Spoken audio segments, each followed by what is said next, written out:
नमस्कार दोस्तों, स्वागत है आपका हमारे चैनल बिहारी नॉनस्टॉप न्यूज में। तो चलिए बिहार की 10 प्रमुख बड़ी खबरों को जानते हैं। तो खबरों की ओर आगे बढ़ने से पहले एक नजर सुर्खियों पर। जीतन राम मांझी ने की अग्निपथ योजना को वापस लेने की मांग, कहा राष्ट्रहित के लिए खतरनाक कदम। सारण में अग्निपथ योजना को लेकर उपद्रवियों का तांडव, विधायक आवास पर तोड़फोड़, ट्रेन में भी आगजनी। आज से नया गैस कनेक्शन हुआ महंगा, एलपीजी सिलेंडर और रेगुलेटर की सिक्योरिटी मनी बढ़ी। बिहार से छत्तीसगढ़ व बंगाल के लिए चलेंगी 180 नई बसें, 56 रूटों पर परमिट के लिए मांगे गए आवेदन। बिहार के हर जिले में होगा एक ट्रैफिक पार्क, पटना के वीर कुंवर सिंह पार्क से होगी शुरुआत। पटना में आज से 18 जून तक ठनके के साथ होगी तेज बारिश। अगले 3 दिन दक्षिण बिहार में सतर्क रहने की जरूरत।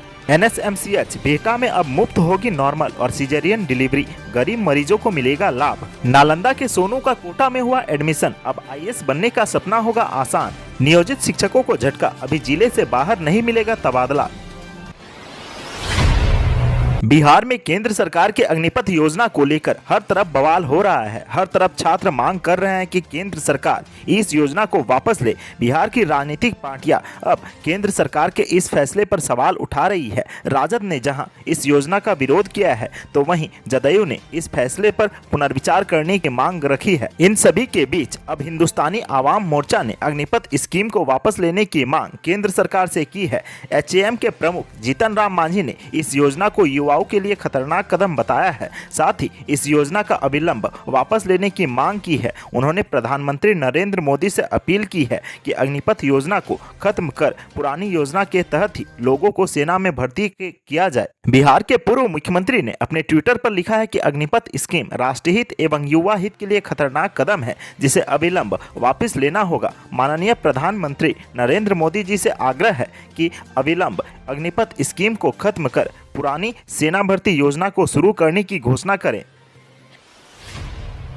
सेना भर्ती के लिए लाई गई अग्निपथ योजना के विरोध में छात्रों का प्रदर्शन गुरुवार को भी जारी रहा। इसी बीच छात्रों ने सारण जिला मुख्यालय समेत विभिन्न प्रखंडों में तोड़फोड़ व हंगामा किया। वहीं छपरा में सैकड़ों की संख्या में एकजुट होकर छात्रों ने श्यामचक मोहल्ले से लेकर नगरपालिका चौक तक उपद्रव मचाया। शहर के कई इलाकों में छात्रों ने आगजनी कर सरकारी संपत्ति को भी नुकसान पहुँचाया है। प्रदर्शन के दौरान छात्रों ने भगवान बाजार क्षेत्र में स्थित छपरा विधायक डॉक्टर CN गुप्ता के आवास पर भी उपद्रवियों ने तोड़फोड़ की। वहीं कई प्राइवेट नर्सिंग होम के शीशे भी फोड़ दिए। छात्रों ने उत्पात मचाते हुए छपरा जंक्शन के प्लेटफॉर्म संख्या 2, 3, 4 व 5 पर रोड़ेबाजी भी की। वहीं छपरा जंक्शन पर खड़ी एक निरीक्षण यान को भी आग के हवाले कर दिया। हालांकि DM राजेश मीना व SP संतोष कुमार ने त्वरित कार्रवाई करते हुए हंगामा कर रहे उपद्रवियों को पुलिस बल के सहयोग से खदेड़ दिया। इस दौरान पुलिस को 40 से 50 राउंड हवाई फायरिंग भी करनी पड़ी। प्रशासन पूरे मामले पर नजर बनाए हुए है। DM व SP ने संयुक्त बयान जारी कर कहा है कि उपद्रव की इस घटना में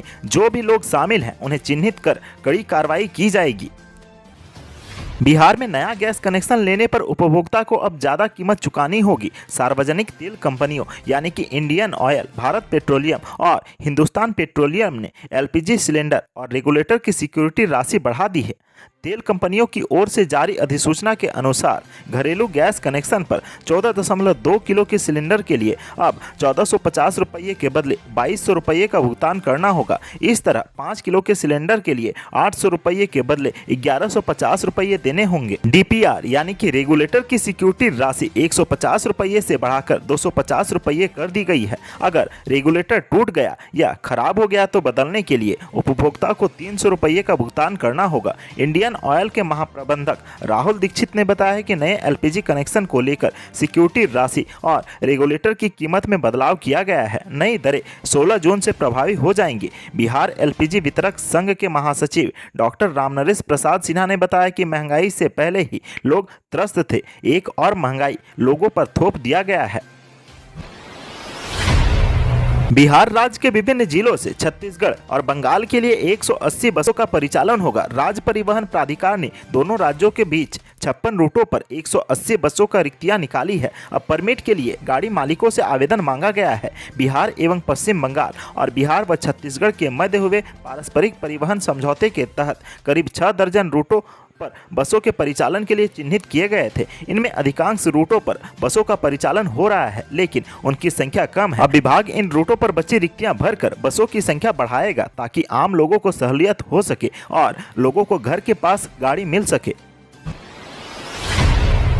बिहार में सड़क हादसों को कम करने के लिए परिवहन विभाग ने नई योजना बनाई है। इसके तहत हर जिले में एक स्थायी ट्रैफिक पार्क बनाने की कवायद पटना के वीर कुंवर सिंह पार्क में शुरू की गई है। परिवहन विभाग ने इस संबंध में नियमावली जारी कर दिया है। वीर कुंवर सिंह पार्क के 4,900 वर्ग फुट में अगस्त से एजेंसी के माध्यम से इस पार्क को बनाने का काम शुरू कर दिया जाएगा। साथ ही बाकी जिलों में धीरे धीरे काम शुरू किया जाएगा। यह बिहार का पहला अस्थायी ट्रैफिक पार्क होगा। अभी गया पटना में अस्थायी ट्रैफिक पार्क चल रहा है, जहां सबसे अधिक स्कूल व कॉलेज के छात्र पहुंचते हैं। ट्रैफिक पार्क में बच्चों व युवाओं को यातायात नियमों की जानकारी दी जाएगी। इसके लिए ट्रैफिक पार्क में सड़क, छोटा foot over bridge, dummy building, project sound system सभी की व्यवस्था की जाएगी। वहीं ट्रैफिक पार्क में सड़क के साथ साथ traffic signal, zebra crossing, U turn जैसे साइनेज, छोटे फुट ओवरब्रिज का निर्माण, स्कूल, बस स्टॉप आदि का डमी निर्माण, लैंप पोस्ट व लाइटिंग की व्यवस्था, अलग अलग प्रवेश और निकास द्वार और प्रोजेक्ट के साथ रोड सेफ्टी क्लासरूम आदि की सुविधा होगी। उत्तर बिहार के अधिकतर हिस्सों में बुधवार को दक्षिण पश्चिम मानसून सक्रिय हो गया है। मानसून के बढ़ते प्रभाव से दक्षिण बिहार में 16, 17 और 18 जून को गर्जन, ठनका, तेज हवा के साथ जबरदस्त बारिश होने की संभावना है। आईएमडी ने इसको लेकर हाई अलर्ट जारी कर दिया है। आईएमडी के मुताबिक पटना सहित समूचे दक्षिण बिहार में मानसून का आगाज 16-17 जून तक होने की संभावना है। वरिष्ठ मौसम विज्ञानी आशीष कुमार के मुताबिक अगले 3 दिन दक्षिणी बिहार के लोगों को मौसमी आपदाओं से सतर्क रहने की जरूरत है। लोगों को ठनका और दूसरी प्राकृतिक आपदा से बचाव से जुड़ी सतर्कता बरतनी चाहिए। आशीष कुमार के मुताबिक आगामी 48 घंटे में बिहार के अधिकतर इलाकों में मानसून की सक्रियता के लिए अनुकूल परिस्थितियां बनी हुई है, चूंकि बिहार में तापमान चरम पर है। अत्याधुनिक उपकरणों और हाईटेक आईसीयू की सुविधा से लैस पटना के बिहटा में अम्हारा स्थित एनएसएमसीएच में अब नॉर्मल और सिजेरियन डिलीवरी जैसी सुविधाएं निःशुल्क दी जाएंगी, जिसका लाभ आर्थिक रूप से कमजोर और गरीब मरीजों को मिल सकेगा। गुरुवार को अस्पताल के प्राचार्य डॉक्टर अरविंद प्रसाद, विभागाध्यक्ष डॉक्टर विनीता सहाय, डॉक्टर अनामिका पांडे एवं पवन सिंह ने संयुक्त रूप से ऑपरेशन थिएटर का उद्घाटन किया। इस मौके पर प्राचार्य डॉक्टर अरविंद प्रसाद ने बताया कि इससे उच्च गुणवत्ता वाले डिलीवरी के उपचार में मदद मिलेगी और जरूरतमंद लोगों को सर्वोत्तम उपचार प्रदान करने के लिए 24 घंटे सेवा उपलब्ध हो सकेगी। इसके साथ साथ नवजात शिशु के हर प्रकार की सर्जरी की सुविधा अब सुपर स्पेशलिस्ट डॉक्टरों की टीम द्वारा संचालित की जाने लगी है। सीएम नीतीश कुमार के सामने बेबाक अंदाज में अपनी शिक्षा की मांग करने वाले सोनू का एडमिशन राजस्थान के कोटा में हो गया है। सोनू कोटा में रहकर एलन एकेडमी में पढ़ाई करेगा और अपने आईएएस बनने के सपने की ओर आगे बढ़ेगा। आपको बता दें कि सोनू के चाचा ने 12 जून को उसका एडमिशन एलन एकेडमी में कराया है। यहां सोनू की पढ़ाई का पूरा खर्चा एलन के डायरेक्टर ब्रिजेश महेश्वरी उठाएंगे। इस बात को खुद महेश्वरी ने ही बताया है। सोनू के चाचा रंजीत कुमार ने बताया कि एलन एकेडमी में सोनू का एडमिशन कराया गया है। उसका दाखिला 6ठी क्लास में हुआ है। अब उसके पास अच्छा मौका है जिससे वह मेहनत कर आगे बढ़ेगा। संस्थान के डायरेक्टर ने सोनू की पढ़ाई का पूरा खर्चा उठाने का जिम्मा लिया है। बता दें कि सोनू से एडमिशन चार्ज भी नहीं लिया गया है। बिहार के नियोजित शिक्षकों को एक बार फिर से झटका लगा है। सरकार की तरफ से तबादलों को लेकर जो दिशा निर्देश जारी किया गया है, उसके बाद नियोजित शिक्षक के थोड़े निराश हो सकते हैं। लंबे अरसे से जिले से बाहर तबादला का इंतजार कर रहे स्कूली शिक्षकों और पुस्तकालयाध्यक्षों को अभी और इंतजार करना होगा। इनका जिलों से बाहर अभी तबादला नहीं होगा। जिलों से बाहर तबादला के लिए शिक्षा विभाग की तरफ से अभी वेब पोर्टल तैयार कराया जा रहा है। फिलहाल जिस नियोजन इकाई में शिक्षक कार्यरत हैं, उसी नियोजन इकाई के अंदर के स्कूल में इसी जून महीने में तबादला हो सकता है। इस संबंध में माध्यमिक शिक्षा निदेशक मनोज कुमार ने बुधवार को सभी जिलों के डीईओ को लेटर भेजा है। सरकारी आदेश में कहा गया है कि दिव्यांग शिक्षक, महिला शिक्षिका और अपने या दूसरे जिलों के नियोजन इकाई में उपलब्ध रिक्त पद पर एक बार इच्छा अनुसार तबादला की सुविधा होगी। साथ ही पुरुष शिक्षकों या पुस्तकालयाध्यक्षों को दूसरे जिले में पारस्परिक स्थानांतरण की सुविधा देने का प्रावधान है।